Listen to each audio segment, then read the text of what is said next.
નમસ્કાર વિદ્યાર્થી મિત્રો, આપ સર્વે વિદ્યાર્થી મિત્રોનું સહૃદય હાર્દિક હાર્દિક હાર્દિક સ્વાગત છે આપણી મનપસંદ યુટ્યુબ ચેનલ ગુરુ જ્ઞાન શાળાની અંદર. મિત્રો તો મિત્રો આજે આપણે ધોરણ 7 વિષય છે ગણિત, ચેપ્ટર નંબર 12 સમિતિ નું સ્વાધ્યાય 12.1 નું સંપૂર્ણ સોલ્યુશન કરવા જઈ રહ્યા છીએ. તો વિદ્યાર્થી મિત્રો વિડિયો તમારે સ્કીપ કર્યા વગર છેલ્લે સુધી એ પણ પૂરેપૂરો જોવાનો છે ને હા પસંદ આવે તો તમારે એક લાઈક પણ કરી દેવાની છે. બરાબર છે? ચલો થોડા આગળ વધીએ.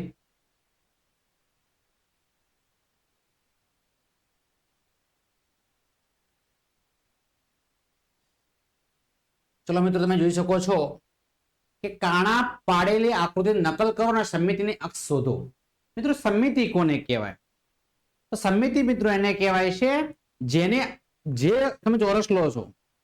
દેખો અહીંયા કોઈ ચોરસ હોય તો તમને બતાવું છું. બરાબર છે? ચલો એક તમને હું ચોરસ બતાવી દઉં. કદાચ અમારી પાસે કોઈ એક્સ્ટ્રા કાગળ હોય. દેખો અહીંયા આપણને એક્સ્ટ્રા કાગળ મળી ગયું છે. ચલો આ ચોરસ, આ કાગળ તમારી સમક્ષ છે. મિત્રો આ રીતે વાળીએ છીએ ને આપણને સરખા ભાગ મળે છે ને. બરાબર છે? તો આ સમિતિની અક્ષ થઈ ગઈ. બરાબર છે? હવે મિત્રો આ કાગળને આપણે આ રીતે ફોલ્ડ કરીએ. બરાબર છે? આ રીતે. ચલો તો બીજી સમિતિ મળી ગઈ મિત્રો તમને. અરે બે મળી ગઈ. બરાબર છે? હવે આ કાગળને આપણે આ રીતે વાળવાનો પ્રયાસ કરીએ. બરાબર છે? આ રીતે, આ રીતે દેખો. પણ દેખો એ પૂરું ફોલ્ડ થતું નથી. તમે જોઈ શકો છો. તો સમિતિ મળતી નથી. લંબચોરસ છે મિત્રો. બરાબર છે? તો કેટલી મળે છે? 4 સમિતિની રેખા મળે, બે સમિતિની રેખા મળે છે. બરાબર છે? આ રીતે ફોલ્ડ થતું. ચોરસ હોત તો મિત્રો તમને વધારે મળે. તો ચોરસમાં ટ્રાય મારે. ચોરસ બનાવી દઈએ. ચોરસ બનાવવા માટે તમારે શું કરવું પડે છે ખબર છે? આ ભાગને આપણે અહીંયાથી કાપવો પડે છે.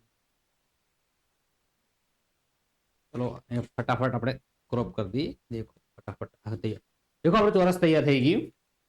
હવે આપણે સમિતિ બનાવીએ. ચલો તો દેખો આ પેજ છે વાળ્યું છે. બરાબર? દેખો આ સમિતિ થઈ ગઈ એક. પછી આમ વાળો છે. આ પણ સમિતિ થઈ ગઈ. પછી આપણે દેખો આમ વાળો છે ચોરસ. આ સમિતિ થઈ ગઈ. આમ વાળો છે. આ પણ એક સમિતિ થઈ ગઈ. બરાબર છે? જોઈ શકો છો. હવે આપણે સમિતિની રેખાઓ સીધી લાઈન. બરાબર છે? આ રીતે થાય. આ રીતે, આ રીતે, આ રીતે બધી આપણને સમિતિઓ મળતી હોય છે. એવું આપણે અહીંયા ભણીએ. તો મિત્રો હવે દેખો તમે કાના પડેલી આકૃતિ નકલ કરો, સમિતિની રચના કરો. સરખે સરખો ભાગ. દેખો મિત્રો આ તમારી સમિતિ. બીજી આકૃતિમાં જોઈએ તો આ તમારી સમિતિ. ત્રીજી આકૃતિમાં જોઈએ તો આ તમારે સરખે સરખું એક્ઝેક્ટ. ચોથી આકૃતિમાં જોઈએ તો મિત્રો અહીંયાથી સરખો ભાગ પડશે. બરાબર છે? આ તમારો સરખો ભાગ બે. બરાબર? બીજો કોઈ સરખો ભાગ પડતો નથી. ચલો હવે આ આકૃતિ છે. આ ચોરસ છે. એટલે મિત્રો આ રીતે, આ રીતે, આ રીતે અને આ રીતે સમિતિ તમે દોરી શકો છો. અહીંયા આ રીતે દોરી શકાય. અહીંયા આ રીતે દોરી શકાય. અહીંયા મિત્રો સમિતિ આપણે આ રીતે દોરી શકાય.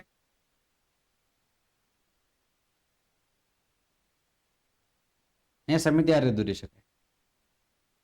વર્તુળ છે. ચલો આ રીતે આપણે દોરી શકાય. આ રીતે દોરી શકાય. આ રીતે દોરી શકાય. બરાબર છે? ફોલ્ટ અહીંયા વર્તુળ અહીંયા છે. આ રીતે આપણે દોરી શકીએ છીએ. દેખો મિત્રો આ સમિતિ આપણે દોરી છે. તમે જોઈ શકો છો. ચલો પહેલા નંબરની આકૃતિ જુઓ, પછી બીજા નંબરને જુઓ, પછી ત્રીજા નંબરને જુઓ, પછી ચોથા નંબરને જુઓ, પછી 5મા નંબરની જુઓ, પછી 6ઠા નંબરની જુઓ, તમે 7મા નંબરને જુઓ, 8મા નંબરની જુઓ, 9મા નંબરની, 10મા નંબરની, 11મા નંબર, 12 નંબર, 12 આકૃતિ સંમતિઓ આપણે તૈયાર થઈ કે આ રીતે આપણે લાઈન દોરી શકીએ છીએ. ચલો મિત્રો થોડા આગળ વધીશું.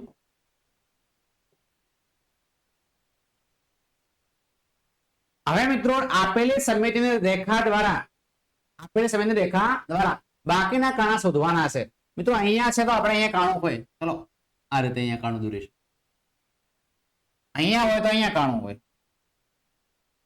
અહીંયા હોય તો મિત્રો આ આકૃતિમાં આ રીતે હોય. આ આકૃતિમાં મિત્રો આ રીતે કાણું હોય. આ આકૃતિમાં આપણે આ રીતે અહીંયા કાણું મૂકી શકાય, અહીંયા કાણું મૂકી શકાય, આ રીતે આપણે મૂકી શકાય, બરાબર છે. તો કાણા વિશે પણ બીજો પ્રશ્ન પણ તમને આવડી ગયો થશે, બરાબર છે ને. સરખા સરખા કરવાના, આપણે સ્ટ્રેટ કરવાનો પ્રયત્ન કરવાના છે આ રીતે, બીજું કશું જ કરવાનું નથી થતું, બરાબર. અને બીજું લીટું દોરી દોરતા નહીં મિત્રો તમે, પ્રશ્ન ખોટો પડશે. તો નેક્સ્ટ નંબર 3 તરફ આગળ વધીશું કે 3 શું કહેવા માંગે છે. નીચેની આકૃતિઓમાંના હૃદયની રેખા એટલે કે સમિતિની રેખા તૂટક રેખા વડે દર્શાવવામાં આવી છે. તૂટક રેખા પર પ્રતિબિંબ વડે દરેક આકૃતિને પૂર્ણ કરો. તમે તૂટક રેખા સામે અરીસો મૂકી અરીસાની છબી જોઈ શકો છો. શું તમે પૂર્ણ કરેલી આકૃતિઓના નામ ફરી યાદ કરી શકો છો? બરાબર છે. હવે આ જે રેખા છે એની સાઈડમાં એક્ઝેક્ટ આપણે આ દોરવાનું થાય છે મિત્રો, સેમ ટુ સેમ દોરવાનું છે. આ જેમ દોરેલું છે આપણે સેમ ટુ સેમ દોરવાનો પ્રયાસ કરવાનો છે મિત્રો. અને શું બને છે આપણે જરા કહી દેવાનું છે, બરાબર છે. ચલો મિત્રો, આ ભાગ છે એટલો જ આપણે આ સાઈડ ભાગ દોરીએ, બરાબર, સેમ ટુ સેમ. તો આ તૈયાર શું થઈ ગયું બાળકો? તો સાહેબ ચોરસ. શું તૈયાર થયો? ચોરસ. આ ભાગ શું તૈયાર થઈ ગયું? ત્રિકોણ. શું તૈયાર થાય છે? ત્રિકોણ થાય છે.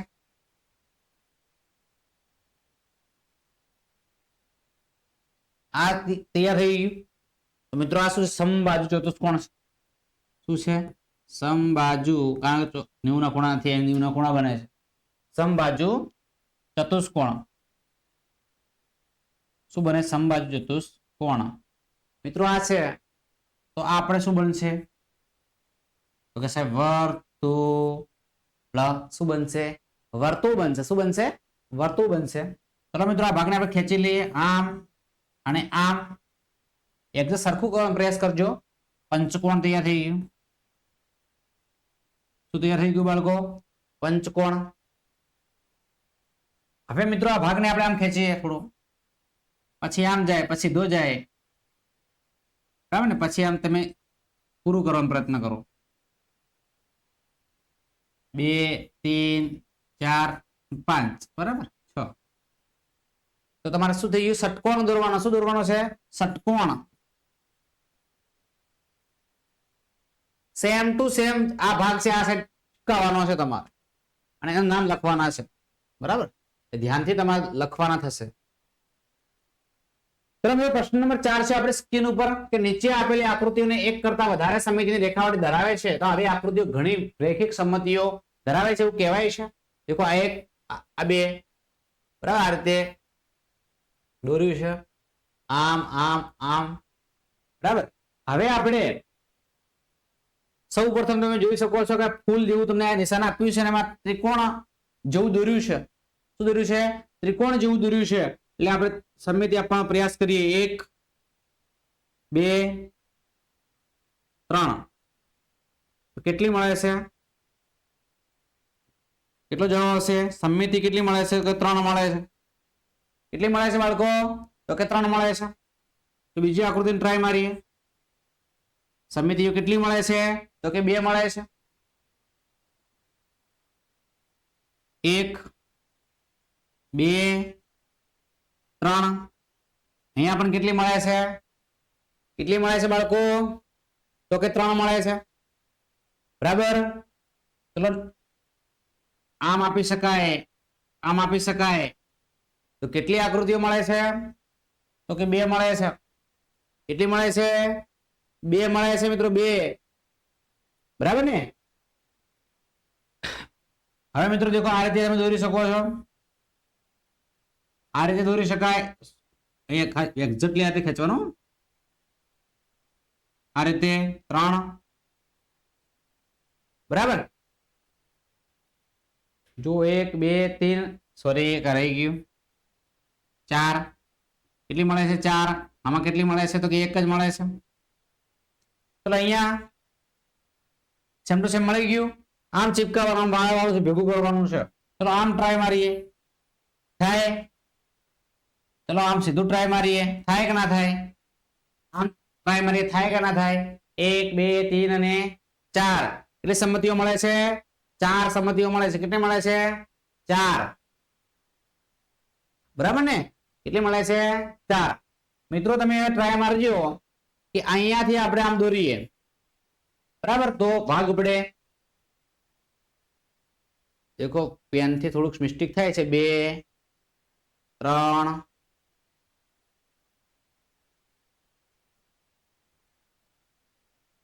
આમ પાડી શકાય, આમ પાડી શકાય, આમ પાડી શકાય.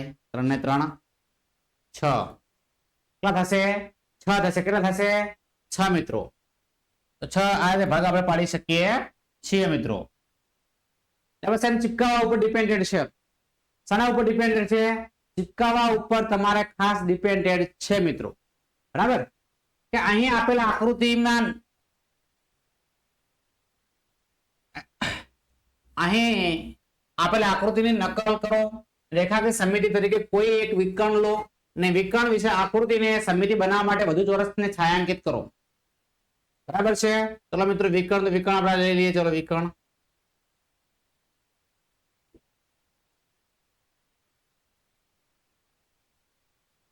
આ રીતે એક કીધું છે, આપણે વિકર્ણ લઈ લઈએ. બરાબર છે? નામ આપી દઈએ એ બી સી અને ડી. ચલો એસી વિકર્ણ લીધો છે. એસી વિકર્ણ લઈ એ દોરીએ. એસી વિકર્ણ સમિતિની રેખા છે. એસી વિકર્ણ શું કહેવાય? સમિતિની રેખા છે. આકૃતિ છાયાંકિત ચોરસને ધ્યાનમાં લેતા આકૃતિ એસી વિકર્ણ પ્રત્યે સંમતિ છે. બરાબર, ભાગ પડે છે. શું બીજો પ્રશ્ન, શું એના માટે એક કરતા વધુ રીત શક્ય છે? મિત્રો હજી પ્રશ્ન ધ્યાનમાં લેતા બીજા બી ચોરસ દોરવા છતાં પણ આકૃતિ સમિતિ રહે છે. બી તો બીજા આપણે ચોરસ દોરીએ આ રીતે છાયાંકિત કરી શકાય.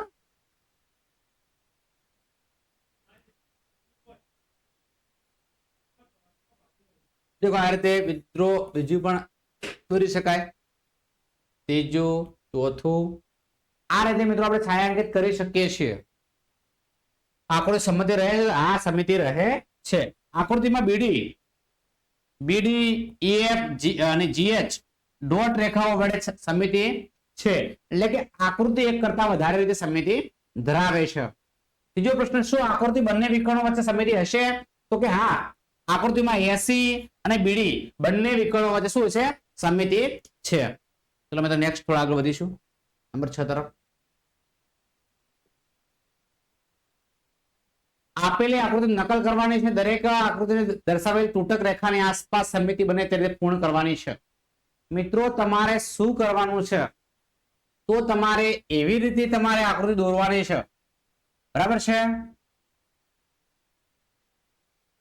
આપણે આ સેમ ટુ સેમ ચિપકાવવાની છે આકૃતિ સાહેબ. આટલું યાદ રાખવાનું છે. બરાબર,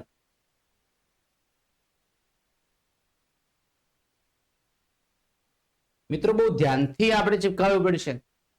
ખૂબ જ ધ્યાનથી સેમ ટુ સેમ, કોઈ ચેન્જિંગ ના હોવું જોઈએ. બરાબર છે? સેમ એટલે સેમ, કોઈ પણ જાતનું કચાશ રાખવાનું નથી. ના કે તમે નહીં દોરી શકો. બરાબર, તમારે સીધું આ છે ને આ છે, આ ને આવું દોરી દેવાનું છે. સેમ ટુ સેમ શું કરી દેવાનું છે? દોરી દેવાનું છે. બરાબર, ખેંચવાનો પ્રયાસ કરીએ આપણે.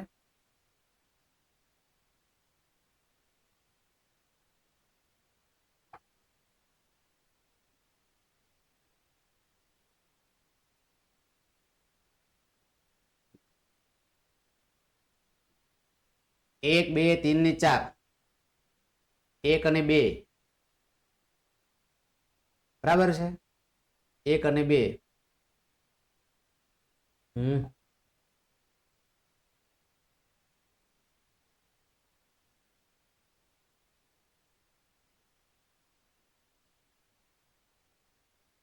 મિત્રો તમારે ખાસ ધ્યાનથી આપણે દોરવાનું છે.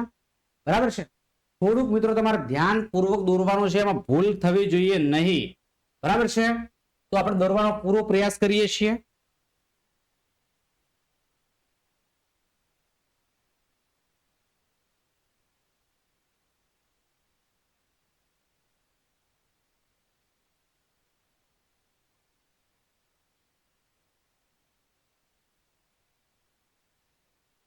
આ રીતે ચૂકવવાનું છે.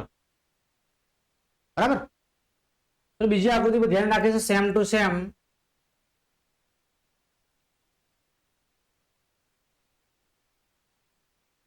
આ રીતે મિત્રો તમારે ચિપકાવવાનું છે સેમ ટુ સેમ આ રીતે. પછી પૂરું વધારે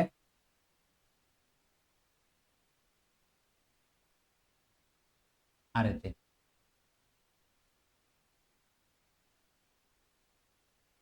આ રીતે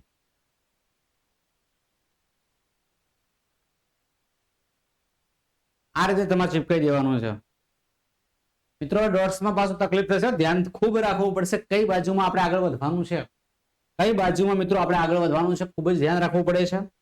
બરાબર છે.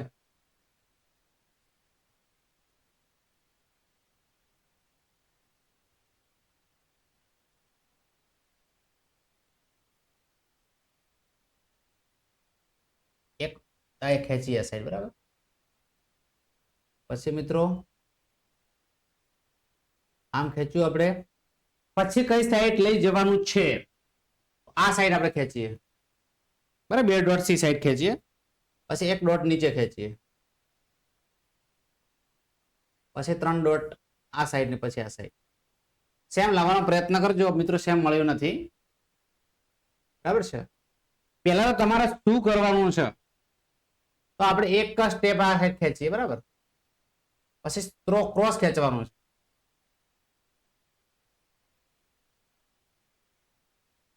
નહીં એમ પણ નહીં આવે. એક પછી આ રીતે છે.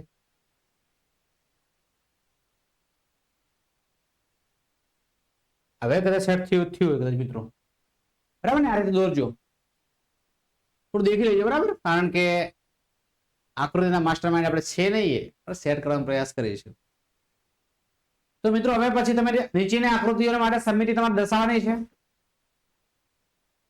કે સમબાજુ ત્રિકોણ. સમબાજુ ત્રિકોણ તો કેટલા હોય સમિતિઓ? 3 હોય. સમદ્રી બાજુ ત્રિકોણ તો કેટલી સમિતિઓ હોય? તો કે 1 હોય. વિષમ બાજુ ત્રિકોણ તો કેટલી હોય? તો કે 0 હોય. ચોરસ ની અંદર કેટલી હોય? તો કે 4 હોય. લંબચોરસમાં કેટલી હોય? તો કે 2 હોય. સમબાજુ ચતુષ્કોણમાં કેટલી હોય? તો કે 2 હોય. સમાંતર ચતુષ્કોણની અંદર કેટલી હોય? તો કે 0 હોય મિત્રો. ચતુષ્કોણમાં કેટલી હોય? ચતુષ્કોણ કયો છે કોઈ અંદાજ ના કહી શકાય, માટે આપણે 0 લખવી પડશે. નિયમિત ષટકોણમાં કેટલી હોય? તો કે 6 હોય. વર્તુળમાં કેટલી હોય? તો કે આ સંખ્યા હોય. કારણ વર્તુળ તમે મિત્રો આમ દોરો છો, તમારે કોઈ પણ સાઈડ તમે વાળવાનો પ્રયાસ કરો છો, મન ફાવે એ રીતે તમે વાળશો પણ વાંધો નહીં આવે, સેમ ટુ સેમ જ આવશે. માટે આપણે શું લખી શકાય? અસંખ્ય લખી શકાય. શું લખી શકાય? અસંખ્ય લખી શકાય. ચલો મિત્રો નેક્સ્ટ. અંગ્રેજી મૂળાક્ષરના કયા અક્ષર પરાવર્તિત સંમતિ ધરાવે છે? એટલે કે અરેખા મળતા પ્રતિબિંબ સંબંધિત સમિતિ દર્શાવવાની છે. તો ઉભો અરેખો રાખીએ તો આપણે એ છે, એના તમે ભાગ કરો આ રીતે એ દોરીને આમ. બરાબર. એ છે એટલા ભાગ પડશે I, M, O, T, U, V, W, X અને વાય. બરાબર છે. આડો અરીસાની વાત કરીએ તો બી છે, સી છે, ડી છે, ઈ છે, એચ છે, આઈ છે, ઓ છે અને એક્સ છે. સમિતિ આ રીતે બને છે. આડો અને ઉભો અરીસો વાત કરીએ, આમ એ આડો ઉભો ખેંચી શકાય, આમ આડો પણ ખેંચી શકાય. બરાબર છે. તો મિત્રો તમે જોઈ લેજો કે ઉભો અરીસો તો A, H, I, M, O, T, U, V, W, X અને વાય. આડો અરીસો તો B, C, D, E, H, I, O અને એક્સ. આડો અને ઉભો અરીસો બંને ઓ છે, એક્સ છે, આઈ છે અને એચ છે. બરાબર.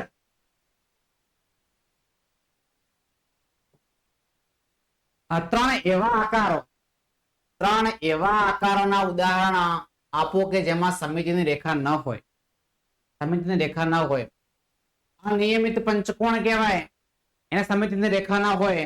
વિષમ બાજુ ત્રિકોણને પણ સમિતિની રેખા ના હોય. અને અનિયમિત સપ્તકોણ હોય, એને પણ સમિતિની રેખાઓ હોતી નથી મિત્રો. બરાબર છે.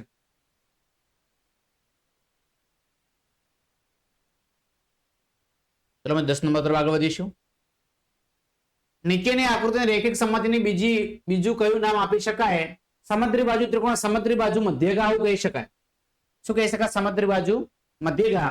વર્તુળ છે તો વર્તુળનો શું કહેવાય? વ્યાસ કહેવાય છે. શું કહેવાય? વર્તુળનો શું કહેવાય? તો કે વર્તુળનો વ્યાસ કહેવાય. તો મિત્રો આ છે આપણો આજનો વિડીયો લેક્ચર. વિદ્યાર્થી મિત્રો તમે ધ્યાનથી વિડીયો નિહાળવા બદલ દરેક મિત્રોનો દિલથી આભાર વ્યક્ત કરીએ છીએ. ચેનલ ઉપર નવા હોય અને ચેનલને મિત્રો હજુ સુધી આપણે સબસ્ક્રાઇબ ન કરી હોય તો ચેનલને મિત્રો અચૂક સબસ્ક્રાઇબ કરી દેજો. બાજુમાં આપેલા બેલ આઇકનને પણ પ્રેસ કરી દેજો, જેથી કરીને આવનારા વિડીયો નોટિફિકેશન આપ સૌ વિદ્યાર્થી મિત્રોને મળતી રહે. ફરી મળીશું નેક્સ્ટ વિડીયોમાં. ત્યાં સુધી આવજો. જય હિન્દ, જય ભારત.